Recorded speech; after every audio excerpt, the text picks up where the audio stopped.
warmurtiyeed ka kooban 18 qodob ayaa laga soo saaray shir 7 maalmood magaalada Muqdisho uga socday golaha wada tashiga qaran oo ay ku mideysan yihiin madaxda shanta dowlad goboleed gudoomiyaha gobolka Banaadir iyo ra'iisul wasaare Maxamed Xuseen Rooble inta uu shirku socday waxyaabaha ugu waaweynaa ee ay dadku maqlayeen in lagaga hadlayo waxa ka mid ahayd amniga iyo dib u sixidda doorashada kuraas muran uu ka taagan yahay warmurtiyeedkii ka soo baxay shirkaasi midna laguma xusin labadaasi qodob sida dadku ay maleynayeen gaar ahaan qodobka amniga oo dad badan ay u arkeen in laba mid ay noqon doonto waa mid in laga wareejiyo Maxamed Cabdullaahi Farmaajo loona wareejiyo ra'iisul wasaare Maxamed Xuseen Rooble sida Rooble dalabkiisu uu ahaa iyo in isbedel lagu sameeyo taliyaasha ciidamada oo loo arkay inay fududeysanayaan wasaaradaha amniga iyo gaashaandhigga taa bedelkeedana ay si toos ah u hoos tagaan filla Soomaaliya labaduba ma aanay dhicin hase ahaatee qodobkaasi waxaa lagu soo koobay in ciidamada ay siyaasadda ka madax banaanaadaan iyo in filla Soomaaliya lagu xoojiyo ciidanka AMISOM isweydiintu waxa ay tahay ciidamada AMISOM ee hore ugu sugnaa filla Soomaaliya maxay uga dawan yihiin ciidamadan lagu xoojinayo dad xoogaal ah oo shirka ku sugnaa waxa ay sheegeen in heshiisyo hoose ay jiraan kuwaas oo aan warmurtiyeedka lagu muujin hase ahaatee qodobkaas fulintiisa ayaa macno badan sameynaya ciidamada AMISOM ee hore ugu sugnaa filla Soomaaliya waxay ahaayeen ciidan sugaya amniga oo kaliya mana jirin ciidan fasax u haysta in uu xafiiska kale ka difaaco hase ahaatee xaaladii ka dhalatay 27 December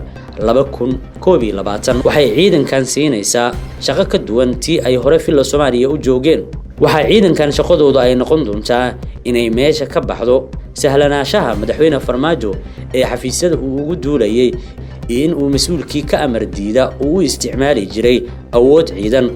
taas oo sida warmurtiyeedka ku cad muujinaysa inaanay jirin saameyn kale oo ciidan oo Farmaajo uu filla Soomaaliya ku yeelanayo inta AMISOM shaqadaasi ay sii hayso waxay dhinaca kale qodobkan uu fasirayaa in howlgab muuqan laga dhigay dhammaan saraakiishii uu isticmaali jiray Maxamed Cabdullaahi Farmaajo tusaale ahaan saraakiishii ugu sareysay ciidamada ee qaarkood la tilmaamay inay ku lug lahaayeen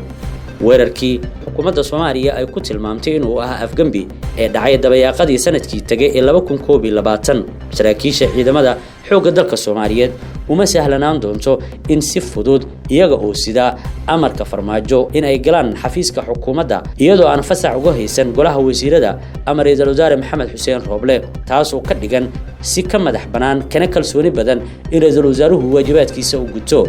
dhinaca kale qodobka kale ee aad loo hadalhayo waxa ay ahayd dib u sixidda doorashooyinkii dhacay gaar ahaan kuraastii lagu doortay Galmudug iyo Beedhabo qodobkan ay iska indhatireen madaxdu iyadoo dad shirka ku dhow la sheegay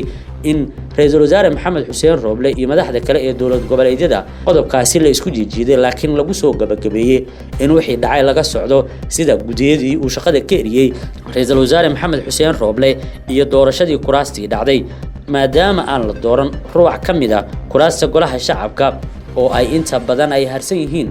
waxaana sidoo kale aan la muujin waxa laga yeelayo go'aankii guddiga doorashooyinka ay xilka uga qaadeen gudoomiyihii guddigaasi iyo sidoo kale isla guddigaasi go'aankii ay ku laaleen natiijooyinka kuraas doorashadooda ay ka dhacda Beedhabo uu ku jiro kursigii loo diiday tartankiisa Maxamed Sheekh Cusmaan Jawaari qodobada qaar ayaa dadku waxa ay tilmaamayaan inay faahfaahin u baahan yihiin iyo kuwa la rajeynayay ee aan meesha ka muuqan hase ahaatee fulinta warmurtiyeedkan ayaa wax badan kala cadeyn doona taas oo ka bilaaban doonta 15 bishan oo ku aadan toddobaadka soo socda waxaana lagu soo koobay muddo 40 cisho ah in lagu dhameystiro doorashada kuraasta golaha shacabka laguna dhaariyo baarlamaanka xilligaasi wixii ka dambeeyana uu shaqada la wareego baarlamaanka lana jadwaleeyo doorashada gudoonada labada aqal ee baarlamaanka kadibna la waqtiyeeyo doorashada madaxweynaha